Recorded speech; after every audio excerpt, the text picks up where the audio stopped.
ಆತ್ಮೀಯ ವಿದ್ಯಾರ್ಥಿಗಳೇ, ಇವತ್ತು ನಾವು 4 ಅಂಕದ ಒಂದು ಮಹತ್ವದ ಪ್ರಶ್ನೆಯನ್ನ ನಾವು ನೋಡ್ತಾ ಇದ್ವಿ. ಅಂದ್ರೆ ಮೊದಲನೇ ಅಧ್ಯಾಯದಲ್ಲಿ ಅತಿ ಇಂಪಾರ್ಟೆಂಟ್ ಕಾನ್ಸೆಪ್ಟ್ ಅನ್ನ ನಾವು ಇವತ್ತು ನೋಡ್ತಾ ಇದೀವಿ. ಅದಂತಂದ್ರೆ ಪ್ರೊಡಕ್ಷನ್ ಪಾಸಿಬಿಲಿಟಿ ಫ್ರಂಟಿಯರ್, ಉತ್ಪಾದನಾ ಸಾಧ್ಯತಾ ಗಡಿ. ಸೊ ಈ ಒಂದು ಕಾನ್ಸೆಪ್ಟ್ ಮೇಲೆ ನಿಮಗೆ ವಾರ್ಷಿಕ ಪರೀಕ್ಷೆಯಲ್ಲಿ 2 ಅಂಕದ ಪ್ರಶ್ನೆ ಅಥವಾ 4 ಅಂಕದ ಪ್ರಶ್ನೆಯನ್ನ ಕೇಳಲಾಗ್ತದ. 2 ಅಂಕದ ಪ್ರಶ್ನೆಯಲ್ಲಿ ಏನ್ ಕೇಳ್ತಾರ ಅಂತಂದ್ರೆ ಉತ್ಪಾದನಾ ಸಾಧ್ಯತಾ ಗಡಿ ಅಂದ್ರೆ ಏನು ಅಂತ ಹೇಳಿ ಕೇಳ್ತಾರೆ 2 ಅಂಕದ ಪ್ರಶ್ನೆ. ಇನ್ನು 4 ಅಂಕದ ಪ್ರಶ್ನೆಯಲ್ಲಿ ಉತ್ಪಾದನಾ ಸಾಧ್ಯತಾ ಗಡಿಯನ್ನು ವಿವರಿಸಿ ಅಂತ ಹೇಳಿ 4 ಅಂಕದ ಪ್ರಶ್ನೆಯನ್ನ ಕೇಳ್ತಾರೆ. ಹಾಗಾಗಿ ಪರೀಕ್ಷೆ ದೃಷ್ಟಿಯಿಂದ ಅತ್ಯಂತ ಮಹತ್ವಪೂರ್ಣವಾದಂತಹ ಒಂದು ಕಾನ್ಸೆಪ್ಟ್ ಅನ್ನ ಇವತ್ತಿನ ಕ್ಲಾಸ್ ಅಲ್ಲಿ ನಾವಿಲ್ಲಿ ನೋಡ್ತಾ ಇದ್ದೀವಿ. ಸೊ ಆ ಪ್ರಶ್ನೆಗೆ ತಕ್ಕಂತೆ ನಾವು ಯಾವ ರೀತಿ ಉತ್ತರ ಬರೀಬೇಕು, ಯಾವ ರೀತಿ ನಮ್ಮ ಆನ್ಸರ್ ಇರಬೇಕು, ಎಷ್ಟು ಆನ್ಸರ್ ಬರೋದ್ರೆ ನಮಗೆ ಫುಲ್ ಮಾರ್ಕ್ಸ್ ಸಿಗುತ್ತೆ ಅನ್ನೋದನ್ನ ನಾವಿಲ್ಲಿ ಆ ಒಂದು ದೃಷ್ಟಿಕೋನದಲ್ಲಿ ನಾವಿವತ್ತು ಆ ಒಂದು ಕಾನ್ಸೆಪ್ಟ್ ಅನ್ನ ತಿಳ್ಕೊಳ್ಳಿಕ್ಕೆ ಹೋಗ್ತಾ ಇದ್ದೀವಿ. ಸೊ ಇಲ್ಲಿ ವಿದ್ಯಾರ್ಥಿಗಳೇ, ನಾನು ಈಗಾಗಲೇ ಲಾಸ್ಟ್ ಕ್ಲಾಸ್ಗಳಲ್ಲಿ ತಮಗೆ ತಿಳಿಸಿದ್ದೀನಿ ಆರ್ಥಿಕ ಸಮಸ್ಯೆ ಅಂತ ಹೇಳಿ.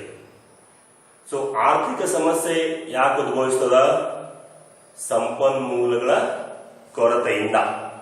ಸೊ ಇಲ್ಲಿ ಯಾವುದೇ ಒಂದು ಅರ್ಥವ್ಯವಸ್ಥೆ ಇರಲಿ, ಅದು ಮುಂದುವರಿದಂತ ಅರ್ಥವ್ಯವಸ್ಥೆ ಆಗಿರ್ಬೋದು ಅಥವಾ ಹಿಂದುಳಿದಂತ ಅರ್ಥವ್ಯವಸ್ಥೆ ಆಗಿರ್ಬೋದು, ಯಾವುದೇ ಒಂದು ಅರ್ಥವ್ಯವಸ್ಥೆ ಆ ಆರ್ಥಿಕ ಸಮಸ್ಯೆಯನ್ನ ಎದುರಿಸ್ತದ. ಸೊ ಇಲ್ಲಿ ಸಂಪನ್ಮೂಲಗಳು ಕೊರತೆಯಲ್ಲಿರುವುದರಿಂದ ಅದರ ಜೊತೆಗೆ ಸಂಪನ್ಮೂಲಗಳು ಪರ್ಯಾಯ ಬಳಕೆಯನ್ನ ಹೊಂದಿರುವುದರಿಂದ, ಸಂಪನ್ಮೂಲಗಳು ಕೊರತೆ ಇರುವ ಜೊತೆಗೆ ಪರ್ಯಾಯ ಬಳಕೆಯನ್ನು ಹೊಂದಿರುವುದರಿಂದ ಆ ಒಂದು ಸಂಪನ್ಮೂಲ ಅಂದ್ರೆ ಒಂದು ಅರ್ಥವ್ಯವಸ್ಥೆಯಲ್ಲಿ ಲಭ್ಯವಿರುವಂತಹ ಸಂಪನ್ಮೂಲವನ್ನು ಸರ್ಕಾರ ಅಥವಾ ಅರ್ಥವ್ಯವಸ್ಥೆ ಹೇಗೆ ಬೇರೆ ಬೇರೆ ಕಾರ್ಯಗಳಿಗೆ ಹಂಚುತ್ತದ, ಹೇಗೆ ಬೇರೆ ಬೇರೆ ಕಾರ್ಯಚಟುವಟಿಕೆಗಳಿಗೆ ಅದನ್ನ ವಿತರಣೆ ಮಾಡ್ತದ ಅನ್ನೋದ್ರ ಬಗ್ಗೆ ಈ ಕಾನ್ಸೆಪ್ಟಿನ ಒಂದು ತಾತ್ಪರ್ಯ. ಅಂದ್ರೆ ಒಂದು ಸರ್ಕಾರದ ಹತ್ರ, ಒಂದು ಅರ್ಥವ್ಯವಸ್ಥೆ ಹತ್ರ ಏನು ಸಂಪನ್ಮೂಲ ಲಭ್ಯವಿರ್ತದ, ಬೇರೆ ಬೇರೆ ಮೂಲಗಳಿಂದ ಏನು ಸಂಪನ್ಮೂಲವನ್ನ ಸಂಗ್ರಹಿಸಲಾಗ್ತದ, ಆ ಸಂಪನ್ಮೂಲವನ್ನ ಹೇಗೆ ಅದು ವಿತರಣೆ ಮಾಡ್ತದ ಅಂದ್ರೆ ಬೇರೆ ಬೇರೆ ಚಟುವಟಿಕೆಗಳಿಗೆ, ಬೇರೆ ಬೇರೆ ಕಾರ್ಯಗಳಿಗೆ, ಬೇರೆ ಬೇರೆ ಆರ್ಥಿಕ ಚಟುವಟಿಕೆಗಳಿಗೆ ಹೇಗೆ ಅದು ವಿತರಣೆ ಮಾಡ್ತದ ಅನ್ನೋದರ ಈ ಕಾನ್ಸೆಪ್ಟಿನ ಹಿನ್ನೆಲೆ ಅಂತೇಳಿ ನಾವಿಲ್ಲಿ ಹೇಳಬಹುದು. ಸೊ ಇಲ್ಲಿ ಉತ್ಪಾದನಾ ಸಾಧ್ಯತಾ ಗಡಿ ಅಂದ್ರೆ ಏನು ಅನ್ನೋದಕ್ಕಿಂತ ಮುಂಚೆ ನಾವು ಉತ್ಪಾದನಾ ಸಾಧ್ಯತಾ ಘನ ಅಂದ್ರೆ ಏನು ತಿಳ್ಕೊಳ್ಬೇಕಾಗ್ತದ. ಉತ್ಪಾದನಾ ಸಾಧ್ಯತಾ ಘನ ಅಂದ್ರೆ ಏನು ಅನ್ನೋದ್ರ ಬಗ್ಗೆ ನಾವಿಲ್ಲಿ ತಿಳ್ಕೊಳ್ಬೇಕಾಗ್ತದ. So here students, in our annual examinations on this concept, they will ask for 2 marks question or for 4 marks question. For 2 marks they will ask what is production possibility frontier, and for 4 marks they will ask explain the production possibility frontier. So before this I will explain you, or I will tell you something about the economic problems. So in every economy, economic problem will arise because of shortage of resources or scarce of resources. So here what we have to understand, the scarce resources have alternative uses also. It means that resources can be used for another purpose. So the economic problem will create. So ಇಲ್ಲಿ ನಾವೇನು ನೋಡಬೇಕಾಗಿದೆ, ಒಂದು ಅರ್ಥವ್ಯವಸ್ಥೆ ಹೇಗೆ ಆ ಸಂಪನ್ಮೂಲವನ್ನ allocate ಮಾಡ್ತದ ಅಂದ್ರೆ ಹಂಚಿಕೆ ಮಾಡ್ತದ, ವಿತರಣೆ ಮಾಡ್ತದ ಅನ್ನೋದ್ರ ಬಗ್ಗೆ ನಾವಿಲ್ಲಿ ತಿಳ್ಕೋಬೇಕಾಗ್ತದ. So For that, for first, we have to understand what is production possibility set. ಉತ್ಪಾದನಾ ಸಾಧ್ಯತಾ ಘನ ಎಂದರೆ ಏನು ಅಂತ ಹೇಳಿ ನಾವಿಲ್ಲಿ ತಿಳ್ಕೊಳ್ಬೇಕು. The collection of all possible combinations of the goods and services that can be produced from a given amount of resources and technology is called production possibility set. What is production possibility set?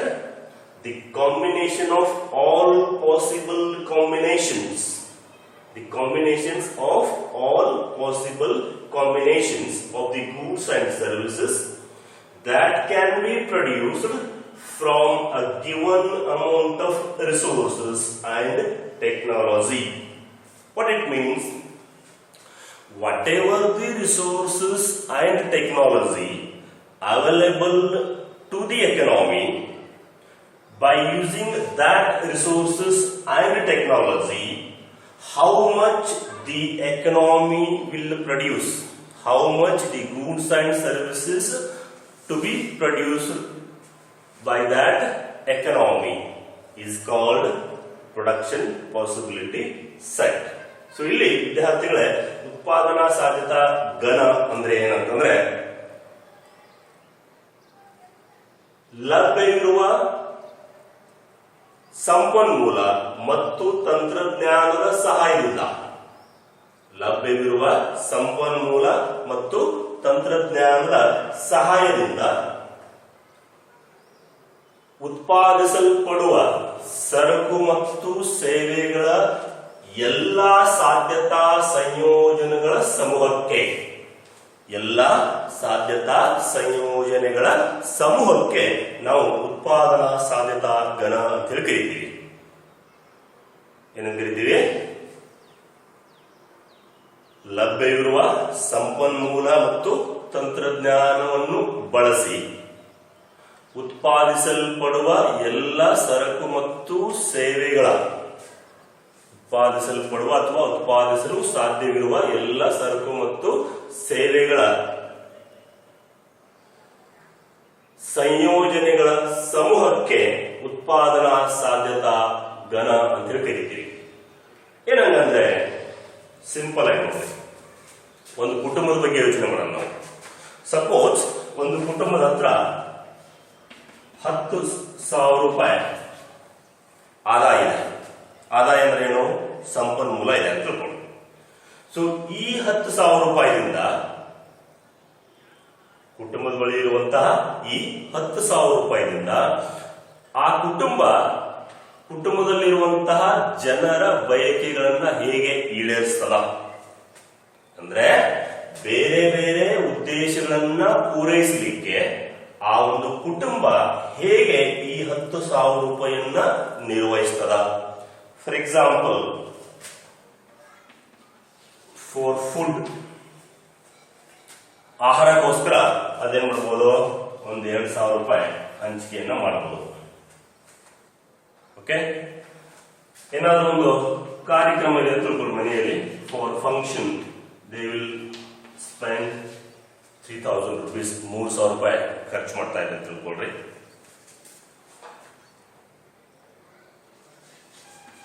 ಶಿಕ್ಷಣದ ಮೇಲೆ, ಮಕ್ಕಳ ಶಿಕ್ಷಣದ ಮೇಲೆ ಒಂದು 2,000 ರೂಪಾಯಿ ವೆಚ್ಚ ಮಾಡ್ತಾರೆ ಅಂತ ತಿಳ್ಕೊಳ್ರಿ ಪ್ರತಿ ತಿಂಗಳು. ಇತರೆ ಖರ್ಚಿಗೋಸ್ಕರ, ಮಿಸ್ಕಿಲೇನಿಯಸ್ ಆರ್ ಇತರೆ ಖರ್ಚುಗಳಿಗೋಸ್ಕರ ಅದೇನ್ ಮಾಡ್ತಾ ಇದೆ, 1,000 ರೂಪಾಯಿ ಖರ್ಚು ಮಾಡೋದಂತ ಹೇಳಿ ತಿಳ್ಕೊಳ್ರಿ. ಸೊ ಹೀಗೆ ಒಂದು ಕುಟುಂಬದ ಬಳಿ ಇರುವಂತಹ 10,000 ರೂಪಾಯಿಯನ್ನ ಆ ಒಂದು ಕುಟುಂಬ ಹೇಗೆ ಬೇರೆ ಬೇರೆ ಉದ್ದೇಶಗಳನ್ನ, ಬೇರೆ ಬೇರೆ ಕಾರ್ಯಗಳನ್ನ ನಿರ್ವಹಿಸಲಿಕ್ಕೆ ಹಣವನ್ನ ವಿನಿಯೋಗ ಮಾಡ್ತಾ ಇದೆ, ಹಣವನ್ನ ಹಂಚಿಕೆ ಮಾಡ್ತಾ ಇದೆ. ಈ ಎಲ್ಲ ವಿನಿಯೋಗಗಳ ಸಂಯೋಜನೆ, ಫಾರ್ ಎಕ್ಸಾಂಪಲ್ ಆಹಾರಕ್ಕೆ ನಾವು ಎ ಅಂತ ಹೇಳಿ ಸಂಕೇತಿಸೋಣ, ಇದು ಬಿ ಅಂತ ಹೇಳಿ ಸಂಕೇತ ಮಾಡೋಣ, ಇದು ಸಿ ಅಂತ ಹೇಳಿ ಸಂಕೇತ ಮಾಡೋಣ, ಇದನ್ನ ಡಿ ಅಂತ ಹೇಳಿ ಸಂಕೇತ ಮಾಡೋಣ. ಸೊ ಇಲ್ಲಿ ಎ ಬಿ ಸಿ ಡಿ ಅಂತ ಹೇಳಿ ಸಂಯೋಜನೆ ಸಿಗ್ತಾ ಇದೆ ನಮಗೆ. ಸೊ ಈ ಎಲ್ಲ ಸಂಯೋಜನೆಗಳ ಸಮೂಹಕ್ಕೆ ನಾವೇನು ಕರಿತಾ ಇದೀವಿ? ಉತ್ಪಾದನಾ ಸಾಧ್ಯತಾ ಘನ ಅಂತ ಹೇಳಿ ಕರಿತಾ ಇದೀವಿ. ಏನು ಕರಿತಾ ಇದೀವಿ? ಉತ್ಪಾದನಾ ಸಾಧ್ಯತಾ ಘನ ಅಂತ ಹೇಳಿ ನಾವಿಲ್ಲಿ ಕರಿತಾ ಇದೀವಿ. ಅದನ್ನ ಒಂದು ಕೋಷ್ಟಕದಲ್ಲಿ ನಿಮ್ಗೆ ತೋರಿಸ್ತಾ ಇದ್ದೀನಿ, ಇಲ್ಲಿ ಬೋರ್ಡ್ ಮೇಲೆ ಕಾಣ್ತಾ ಇದೆ. ಅದನ್ನ ಆಮೇಲೆ ನಿಮಗೆ ಎಕ್ಸ್ಪ್ಲನೇಷನ್ ಕೊಡ್ತೀನಿ ನಾನು. ಸೊ ಉತ್ಪಾದನಾ ಸಾಧ್ಯತಾ ಘನ ಅಂದ್ರೆ ಏನು? ಉತ್ಪಾದಿಸಲಿಕ್ಕೆ ಸಾಧ್ಯವಿರುವ ಎಲ್ಲಾ ಸಾಧ್ಯತಾ ಸಂಯೋಜನೆಗಳ ಸಮೂಹ. ಎಷ್ಟು ಬೇಕಾದಷ್ಟು ಸಾಧ್ಯತೆಗಳಿರ್ಬೋದು ಅಲ್ಲಿ. ಆ ಎಲ್ಲಾ ಸಾಧ್ಯತಾ ಸಂಯೋಜನೆಗಳ ಸಮೂಹಕ್ಕೆ ನಾವೇನು ಕರಿತಾ ಇದ್ವಿ? ಉತ್ಪಾದನಾ ಸಾಧ್ಯತಾ ಘನ ಅಂತ ಹೇಳಿ ಕರಿತಾ ಇದ್ವಿ. ಸೊ ಇಲ್ಲಿ ಇನ್ನೊಂದು ಕನ್ಸೆಪ್ಟ್ ಇಂಪಾರ್ಟೆಂಟ್ ನೋಡಿದ್ರೆ ನಾವಿಲ್ಲಿ production possibility frontier or curve. ಉತ್ಪಾದನಾ ಸಾಧ್ಯತಾ ಗಡಿ. ಫ್ರಂಟಿಯರ್ ಅಂದ್ರೆ ಏನು? ಗಡಿ, ಬೌಂಡ್ರಿ ಅಂತ ಹೇಳ್ತೀವಿ ನೋಡಿ ನಾವು. ಒಂದು ಹದ್ದು, ಸರಹದ್ದು ಅಂತ ಹೇಳಿ ಕರಿತೀವಿ. ಸೊ ಫ್ರಂಟೇಜ್ ಅಂತಂದ್ರೆ ಒಂದು ಹದ್ದು, ಬೌಂಡ್ರಿ, ಅಥವಾ ಅದಕ್ಕೆ ನಾವು ಇನ್ನೊಂದು ರೀತಿಯಲ್ಲಿ ಅಥವಾ ಇನ್ನೊಂದು ಅರ್ಥದಲ್ಲಿ ರೇಖೆ ಅಂತ ಹೇಳಿ ಕರಿತಾ ಇದ್ವಿ. ಉತ್ಪಾದನಾ ಸಾಧ್ಯತಾ ಗಡಿ ಅಥವಾ ರೇಖೆ. ಏನು ಉತ್ಪಾದನಾ ಸಾಧ್ಯತಾ ರೇಖೆ ಅಥವಾ ಗಡಿ ಅಂದ್ರೆ? It is a curve which shows the various alternative production possibilities of two goods that can be produced with the given resources and technology. ಅಂದ್ರೆ ಲಭ್ಯವಿರುವ ಮಿತ ಸಂಪನ್ಮೂಲಗಳು ಮತ್ತು ತಂತ್ರಜ್ಞಾನದಿಂದ ಉತ್ಪಾದಿಸಲು ಸಾಧ್ಯವಿರುವ ಎರಡು ಸರಕುಗಳ ಸಾಧ್ಯತಾ ಸಂಯೋಜನೆಗಳನ್ನು ಜೋಡಿಸುವ ರೇಖೆ. ಲಭ್ಯವಿರುವ ಸಂಪನ್ಮೂಲ ಮತ್ತು ತಂತ್ರಜ್ಞಾನದಿಂದ ಉತ್ಪಾದಿಸಲು ಸಾಧ್ಯವಿರುವ ಎರಡು ಸರಕುಗಳ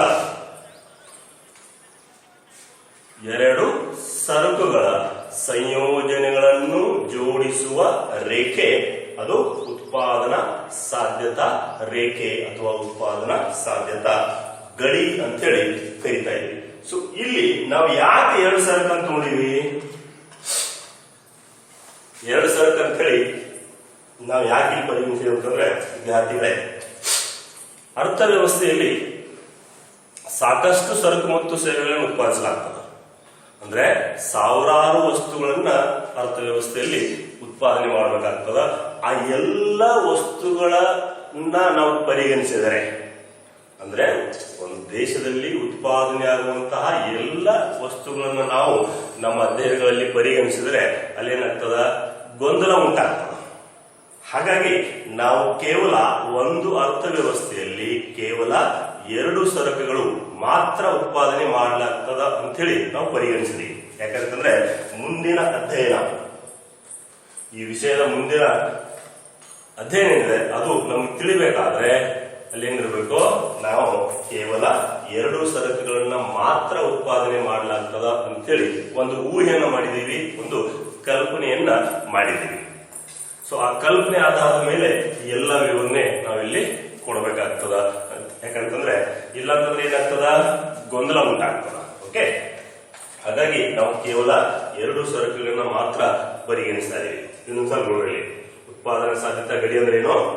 ಲಭ್ಯವಿರುವ ಸಂಪನ್ಮೂಲ ಮತ್ತು ತಂತ್ರಜ್ಞಾನವನ್ನು ಉಪಯೋಗಿಸಿ ಅಥವಾ ತಂತ್ರಜ್ಞಾನದ ಸಹಾಯದಿಂದ ಉತ್ಪಾದಿಸಲು ಸಾಧ್ಯವಿರುವ ಎರಡು ಸರಕುಗಳ ಎಲ್ಲಾ ಸಾಧ್ಯತಾ ಸಂಯೋಜನೆಗಳನ್ನು ಜೋಡಿಸುವ ರೇಖೆ, ಅದು ಉತ್ಪಾದನಾ ಸಾಧ್ಯತಾ ರೇಖೆ ಅಂತೇಳಿ ನಾವಿಲ್ಲಿ ನೋಡಬಹುದು. ಸೊ ಇದನ್ನ ನಾವು ಹೇಗೆ ಒಂದು ಕೋಷ್ಟಕದ ಮೂಲಕ ವಿವರಣೆ ಮಾಡಲಿಕ್ಕೆ ಸಾಧ್ಯ ಇದೆ ಅನ್ನೋದನ್ನ ನಾವು ನೋಡಬಹುದು. ಯಾವುದನ್ನ? ಉತ್ಪಾದನಾ ಸಾಧ್ಯತಾ ಘನ ಮತ್ತು ಉತ್ಪಾದನಾ ಸಾಧ್ಯತಾ ಗಡಿ ಅಥವಾ ರೇಖೆ.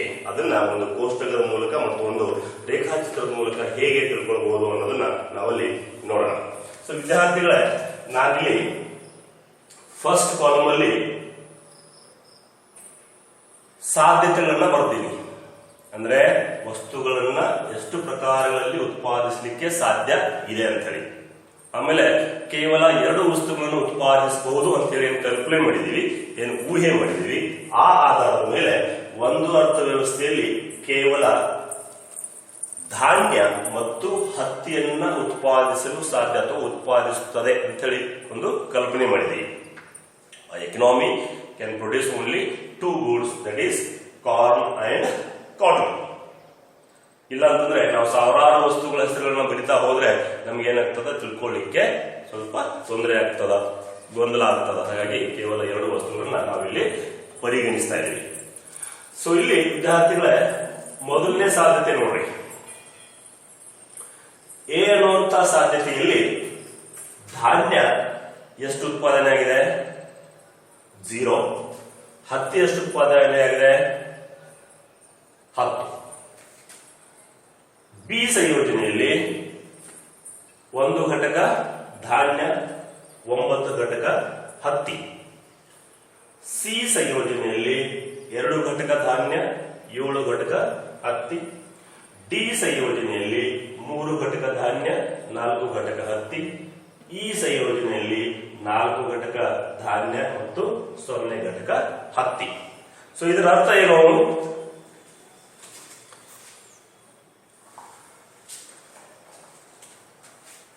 ಒಂದು ವೇಳೆ ಒಂದು ಅರ್ಥವ್ಯವಸ್ಥೆ ಕೇವಲ ಧಾನ್ಯವನ್ನ ಉತ್ಪಾದಿಸಲಿಕ್ಕೆ ಬಯಸಿದರೆ, ಅದು ಗರಿಷ್ಠ ಎಷ್ಟು ಪ್ರಮಾಣದಲ್ಲಿ ಧಾನ್ಯವನ್ನು ಉತ್ಪಾದಿಸಬಹುದು? ಮ್ಯಾಕ್ಸಿಮಮ್ ಎಷ್ಟು ಉತ್ಪಾದನೆ ಮಾಡಬಹುದು? 4 ಘಟಕ ಉತ್ಪಾದನೆ ಮಾಡಬಹುದು. ನಾನು ಹೇಳೋದು ಅರ್ಥ ಆಗ್ತದೆ ಅಂತ ತಿಳ್ಕೊಳ್ತೀನಿ. ಒಂದು ವೇಳೆ ಒಂದು ಅರ್ಥವ್ಯವಸ್ಥೆ ಕೇವಲ ಧಾನ್ಯವನ್ನ ಉತ್ಪಾದಿಸಲಿಕ್ಕೆ ತನ್ನ ಬಳಿ ಇರುವಂತಹ ಎಲ್ಲ ಸಂಪನ್ಮೂಲ ಮತ್ತು ತಂತ್ರಜ್ಞಾನವನ್ನ ಉಪಯೋಗಿಸಿದರೆ ಗರಿಷ್ಠ ಮ್ಯಾಕ್ಸಿಮಮ್ ಎಷ್ಟು ಉತ್ಪಾದನೆ ಮಾಡಬಹುದು? 4 ಘಟಕ ಉತ್ಪಾದನೆ ಮಾಡಬಹುದು. ಒಂದು ವೇಳೆ ಹತ್ತಿಯನ್ನು ಉತ್ಪಾದನೆ ಮಾಡಿದರೆ ಎಷ್ಟು ಉತ್ಪಾದನೆ ಮಾಡಬಹುದು? 10 ಘಟಕಗಳಷ್ಟು ಹತ್ತಿಯನ್ನ ಉತ್ಪಾದನೆ ಮಾಡಬಹುದು. ಇದು ಗರಿಷ್ಠ ಪ್ರಮಾಣ.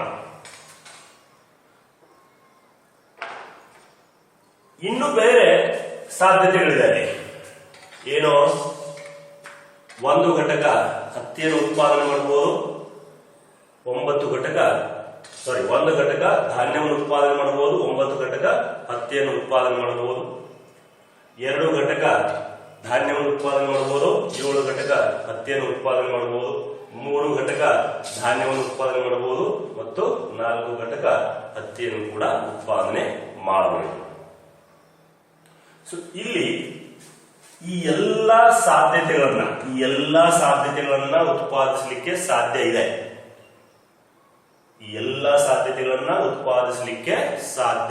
ಇದೆ. ಸೊ ಈ ಎಲ್ಲಾ ಸಾಧ್ಯತೆಗಳ ಸಮೂಹಕ್ಕೆ ನಾವೇನು ಕರಿತಿದ್ದೀವಿ? ಉತ್ಪಾದನಾ ಸಾಧ್ಯತಾ ಘನ ಅಂತ ಹೇಳಿ ಕರಿತಾ ಇದ್ದೀವಿ.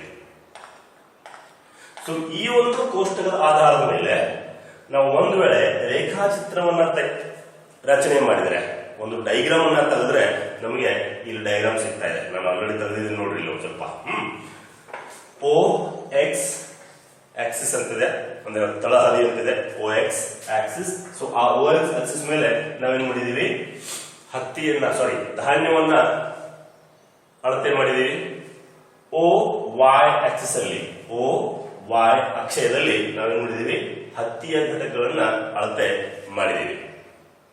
ಅಂದ್ರೆ ಪ್ರತಿಯೊಂದು ಇಂಚಿಗೆ ನಾವು ಮಾರ್ಕ್ ಮಾಡ್ತಾ ಹೋಗಿದೀವಿ. ಇಲ್ಲಿ 1 2 3 4 ಇವು ಧಾನ್ಯದ ಘಟಕಗಳು. 1 2 3 4 5 6 7 8 9 ಇದು ಹತ್ತಿಯ ಘಟಕಗಳು. ಸೊ ನಾವಿಲ್ಲಿ ಈ ಕೋಷ್ಟಕದಲ್ಲಿ ತೋರಿಸಿದಂತಹ ಸಂಯೋಜನೆಗಳನ್ನ ರೇಖಾಚಿತ್ರದಲ್ಲಿ ಏನ್ ಮಾಡಿದೀವಿ? ವ್ಯಕ್ತಪಡಿಸಿದೀವಿ. ಒಂದು ವೇಳೆ ಅರ್ಥವ್ಯವಸ್ಥೆ ಕೇವಲ ಎ ಸಂಯೋಜನೆಯನ್ನು ಆಯ್ಕೆ ಮಾಡಿ ಅದು ಕೇವಲ ಹತ್ತಿಯನ್ನು ಉತ್ಪಾದನೆ ಮಾಡಿದರೆ ಎಷ್ಟು ಉತ್ಪಾದನೆ ಮಾಡಲಿಕ್ಕೆ ಸಾಧ್ಯ ಇದೆ? 10 ಘಟಕಗಳು ಉತ್ಪಾದನೆಯನ್ನ ಮಾಡಲಿಕ್ಕೆ ಸಾಧ್ಯ ಇದೆ. ಅಲ್ಲೊಂದು ಪಾಯಿಂಟ್ ಅನ್ನ ಮಾರ್ಕ್ ಮಾಡಿದ್ದೀವಿ. ಎ ಕಾಂಬಿನೇಷನ್ ಇನ್ನು ಬಿ ಕಾಂಬಿನೇಷನ್ ಅಲ್ಲಿ 1 ಘಟಕ ಧಾನ್ಯ 9 ಘಟಕ ಹತ್ತಿ. ನೋಡ್ರಿ 1 ಘಟಕ ಧಾನ್ಯ 9 ಘಟಕ ಹತ್ತಿ. ಸೊ ಈ 1 ಮತ್ತು 9 ಎಲ್ಲಿ ಕೂಡುತ್ತದ ಅಲ್ಲಿ ಒಂದು ಪಾಯಿಂಟ್ ಅನ್ನ ನಾವೇನ್ ಮಾಡಿದೀವಿ ಮಾರ್ಕ್ ಮಾಡಿದೀವಿ. ಸೊ ಹೀಗೆ ಪ್ರತಿಯೊಂದು ಪಾಯಿಂಟ್ ನೋಡ್ರಿ ಸಿ ಸಂಯೋಜನೆಯಲ್ಲಿ 2 ಘಟಕ ಧಾನ್ಯ 7 ಘಟಕ ಹತ್ತಿ, 2 ಘಟಕ ಧಾನ್ಯ 7 ಘಟಕ ಹತ್ತಿ.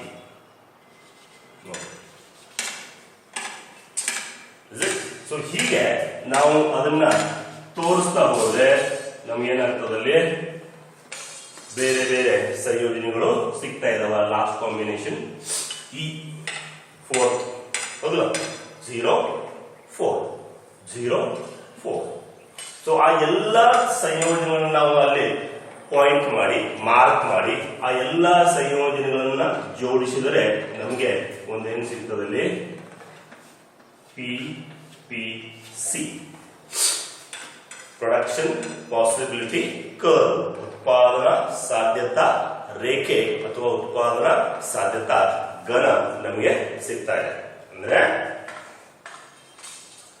ಲಭ್ಯವಿರುವ ಸಂಪನ್ಮೂಲ ಮತ್ತು ತಂತ್ರಜ್ಞಾನದಿಂದ ಉತ್ಪಾದಿಸಲಿಕ್ಕೆ ಸಾಧ್ಯವಿರುವಂತಹ ಎಲ್ಲಾ ಸಂಯೋಜನೆಗಳನ್ನ ಜೋಡಿಸುವಂತಹ ರೇಖೆ ಏನಿದೆ ಅದು ಉತ್ಪಾದನಾ ಸಾಧ್ಯತಾ ರೇಖೆ ಆಗಿದೆ. ಇನ್ನೊಂದು ನಾವಿಲ್ಲಿ ಗಮನಿಸಬಹುದು ವಿದ್ಯಾರ್ಥಿಗಳ, ಬಹಳ ಇಂಪಾರ್ಟೆಂಟ್ ಇದು. ನಾನು ಇನ್ನೊಂದು 2-3 ಪಾಯಿಂಟ್ ಅನ್ನ ಮಾರ್ಕ್ ಮಾಡ್ತಾ ಇದ್ದೀನಿ. ಇದಕ್ಕೆ H I ಮತ್ತು J ಅಂತೇಳಿ ನಾನು ವ್ಯಕ್ತಪಡಿಸ್ತಾ ಇದ್ದೀನಿ. ನೋಡಿ ಇಲ್ಲಿ 5 ಪಾಯಿಂಟ್ ಅನ್ನು ಮಾರ್ಕ್ ಮಾಡಿದ್ದೀನಿ. ಮತ್ತೆ ಆ ರೇಖೆ ಉತ್ಪಾದನಾ ಸಾಧ್ಯತಾ ರೇಖೆ ಒಳಗಡೆ H I ಮತ್ತು ಆ ರೇಖೆ ಹೊರಗಡೆ J ಅಂತೇಳಿ ಒಂದು ಪಾಯಿಂಟ್ ಅನ್ನ ಮಾರ್ಕ್ ಮಾಡಿದ್ದೀವಿ. ಅಂದ್ರೆ ನಮಗೆ ಬೌಂಡ್ರಿ ಅಂತ ಹೇಳಿದೆ, ನಾವು ಗಡಿ ಅಂತ ಹೇಳಿದ್ದೆ. ಅಂದ್ರೆ ಏನು ಅಂತ ಹೇಳಿ ಅರ್ಥ ಆಗ್ತದೆ ಇಲ್ಲಿ. ಅರ್ಥವ್ಯವಸ್ಥೆಗೆ ಉತ್ಪಾದಿಸಲಿಕ್ಕೆ ಸಾಧ್ಯವಿರುವಂತಹ ಸಂಯೋಜನೆಗಳು ಯಾವುವು? A B C D ಮತ್ತು E. ಅವುಗಳನ್ನು ಉತ್ಪಾದಿಸಲಿಕ್ಕೆ ಸಾಧ್ಯ ಇದೆ. ಆ ಗಡಿ ಒಳಗಡೆ ಇರುವಂತಹ ಸಂಯೋಜನೆಗಳು H ಮತ್ತು I ಅವುಗಳನ್ನು ಉತ್ಪಾದಿಸಲಿಕ್ಕೆ ಸಾಧ್ಯ ಇದೆಯಾ? ಸಾಧ್ಯ ಇದೆ. ಅಂದ್ರೆ ಲಭ್ಯವಿರುವಂತಹ ಸಂಪನ್ಮೂಲ ಮತ್ತು ತಂತ್ರಜ್ಞಾನ ಏನ್ ಮಾಡಬಹುದು, H ಮತ್ತು I ಸಂಯೋಜನೆಗಳನ್ನ ಕೂಡ ಆ ಒಂದು ಅರ್ಥವ್ಯವಸ್ಥೆ ಉತ್ಪಾದನೆ ಮಾಡಬಹುದು. ಆದರೆ ಜೆ ಅನ್ನುವಂತಹ ಸಂಯೋಜನೆಯನ್ನು ಉತ್ಪಾದನೆ ಮಾಡಲಿಕ್ಕೆ ಸಾಧ್ಯ ಇದೆಯೇನೋ? ಇಲ್ಲ. ಯಾಕಂತಂದ್ರೆ ಆ ಜೆ ಅನ್ನುವಂತಹ ಸಂಯೋಜನೆಯನ್ನ ಉತ್ಪಾದನೆ ಮಾಡಬೇಕಾದ್ರೆ ಸರ್ಕಾರದ ಬಳಿ ಅಷ್ಟರ ಮಟ್ಟಿಗೆ ಸಂಪನ್ಮೂಲ ಲಭ್ಯ ಇರೋದಿಲ್ಲ. ಅರ್ಥವ್ಯವಸ್ಥೆ ಬರೀ ಅಷ್ಟೊಂದು ಮಟ್ಟಿಗೆ ಏನಿದೆ ಸಂಪನ್ಮೂಲ ಲಭ್ಯ ಇಲ್ಲ. ಹಾಗಾಗಿ ಆ ಜೆ ಅನ್ನುವಂತಹ ಸಂಯೋಜನೆಯನ್ನ ಉತ್ಪಾದನೆ ಮಾಡಲಿಕ್ಕೆ ಸಾಧ್ಯ ಇಲ್ಲ. ಯಾಕಂತಂದ್ರೆ ಅರ್ಥವ್ಯವಸ್ಥೆ ಹತ್ರ ಅಷ್ಟು ಆದಾಯ ಇಲ್ಲ, ಅಷ್ಟು ಸಂಪನ್ಮೂಲ ಇಲ್ಲ. ಅಂದ್ರೆ ಸಂಪನ್ಮೂಲದ ಕೊರತೆ ಇರೋದ್ರಿಂದ ಆ ಒಂದು ಜೆ ಅನ್ನುವಂತಹ ಸಂಯೋಜನೆಯನ್ನ ಉತ್ಪಾದನೆ ಮಾಡಲಿಕ್ಕೆ ಸಾಧ್ಯ ಇದೆ. ಅದರ ಜೊತೆಗೆ ಇನ್ನೊಂದು ಅಂಶವನ್ನ, ಬಹಳ ಇಂಪಾರ್ಟೆಂಟ್ ಕನ್ಸೆಪ್ಟ್, ಬಹಳ ಇಂಪಾರ್ಟೆಂಟ್ ಈ ಕನ್ಸೆಪ್ಟ್ ಅಲ್ಲಿ ಬಹಳ ಇಂಪಾರ್ಟೆಂಟ್ ವಿಚಾರ ಅದೇನಪ್ಪ ಅಂತಂದ್ರೆ, ಕೋಷ್ಟಕದಲ್ಲಿ ನೋಡಬಹುದು ಅರ್ಥವ್ಯವಸ್ಥೆಯ ಬಳಿ ಲಭ್ಯವಿರುವಂತಹ ಸಂಪನ್ಮೂಲದಿಂದ 2 ಸರಕುಗಳ ಬೇರೆ ಬೇರೆ ಸಂಯೋಜನೆಗಳನ್ನ ಉತ್ಪಾದಿಸಲಿಕ್ಕೆ ಸಾಧ್ಯ ಇದೆ. ಆದರೆ ಒಂದು ಸರಕನ್ನು ಹೆಚ್ಚಿಗೆ ಉತ್ಪಾದಿಸ್ತಾ ಹೋದ್ರೆ ಇನ್ನೊಂದು ಸರಕಿನ ಉತ್ಪಾದನೆ ಏನಾಗ್ತಾ ಇದೆ ನೋಡ್ರಿ, ಕಡಿಮೆ ಆಗ್ತಾ ಇದೆ.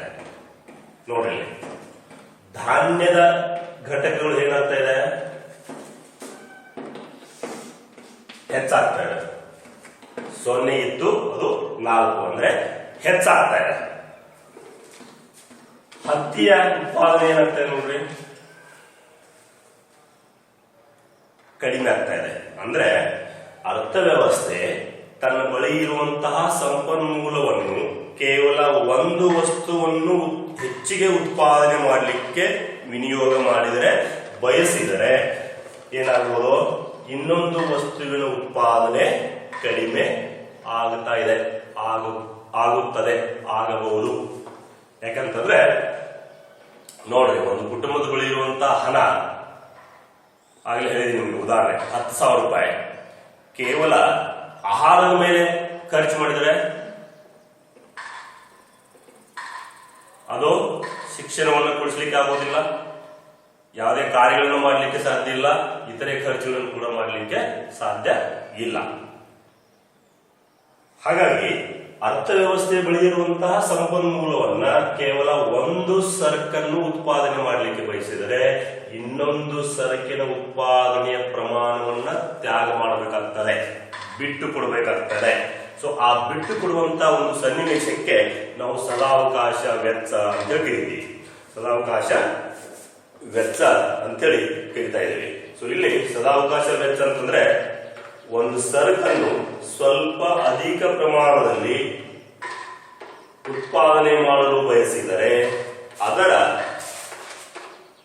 ಬದಲಾಗಿ ಇನ್ನೊಂದು ಸರಕಿನ ಸ್ವಲ್ಪ ಪ್ರಮಾಣವನ್ನು ಬಿಟ್ಟು ಕೊಡಬೇಕಾಗುತ್ತದೆ. ಇದನ್ನು ಸರಕೊಂದರ ಹೆಚ್ಚುವರಿ ಘಟಕದ ಸದಾವಕಾಶ ವೆಚ್ಚ ಎನ್ನುತ್ತಾರೆ. ಇಲ್ಲಿ ಪರೀಕ್ಷೆಯಲ್ಲಿ ನೀವು 4 ಮಾರ್ಕ್ಸ್ಗೋಸ್ಕರ ಏನೇನು ಬರೀಬೇಕು, ಪೀಠಿಕೆ ಬರೀಬೇಕು. ಪೀಠಿಕೆಯಲ್ಲಿ ಏನ್ ಬರೀಬೇಕು, ಆರ್ಥಿಕ ಸಮಸ್ಯೆ, ಆಮೇಲೆ ಆ ಸಂಪನ್ಮೂಲವನ್ನ ವಿನಿಯೋಗ ಮಾಡುವಂತ ವಿಚಾರವನ್ನ ನೀವು ಅಲ್ಲಿ ವ್ಯಕ್ತಪಡಿಸಬೇಕು. ಆಮೇಲೆ ಉತ್ಪಾದನಾ ಸಾಧ್ಯತಾ ಘನ ಅಂದ್ರೆ ಏನು ಅಂತೇಳಿ ತಿಳಿಸಬೇಕು. ಉತ್ಪಾದನಾ ಸಾಧ್ಯತಾ ಗಡಿ ಅಂದ್ರೆ ಏನು ಅಂತೇಳಿ ತಿಳಿಸಬೇಕು. ಆಮೇಲೆ ಅದನ್ನ ಒಂದು ಕೋಷ್ಟಕವನ್ನ ತೆಗೆದು ನೀವು ಆ ಕೋಷ್ಟಕವನ್ನ ಎಕ್ಸ್ಪ್ಲೈನ್ ಮಾಡಬೇಕು. ಆಮೇಲೆ ಡಯಾಗ್ರಾಮ್ ತೆಗೆದು ಡಯಾಗ್ರಾಮ್ ಅನ್ನ ಎಕ್ಸ್ಪ್ಲೈನ್ ಮಾಡಿದ್ರೆ ನಿಮಗೆ 4 ಮಾರ್ಕ್ಸ್ ಬರ್ತಾ ಇದೆ. ಅದ್ರ ಜೊತೆಗೆ ಸದಾವಕಾಶ ವೆಚ್ಚ ಅಂದ್ರೆ ಏನು ಅಂತ ಹೇಳಿ ಬರೀಬೇಕು. ಅಂದಾಗ ನಿಮ್ಗೆ 4 ಮಾರ್ಕ್ಸ್ ಪರೀಕ್ಷೆಯಲ್ಲಿ ಸಿಗ್ತಾರೆ. ಸೊ ಇಲ್ಲಿಗೆ ಈ ಕನ್ಸೆಪ್ಟ್ ನಾನು ಮುಕ್ತಾಯಗೊಳಿಸ್ತಾ ಇದ್ದೀನಿ. ಮುಂದಿನ ಕ್ಲಾಸ್ ಅಲ್ಲಿ ಮತ್ತೆ ಮುಂದಿನ ಭಾಗದ ಜೊತೆಗೆ ಭೇಟಿಯಾಗೋಣ. ಅಲ್ಲಿವರೆಗೆ ಧನ್ಯವಾದಗಳು.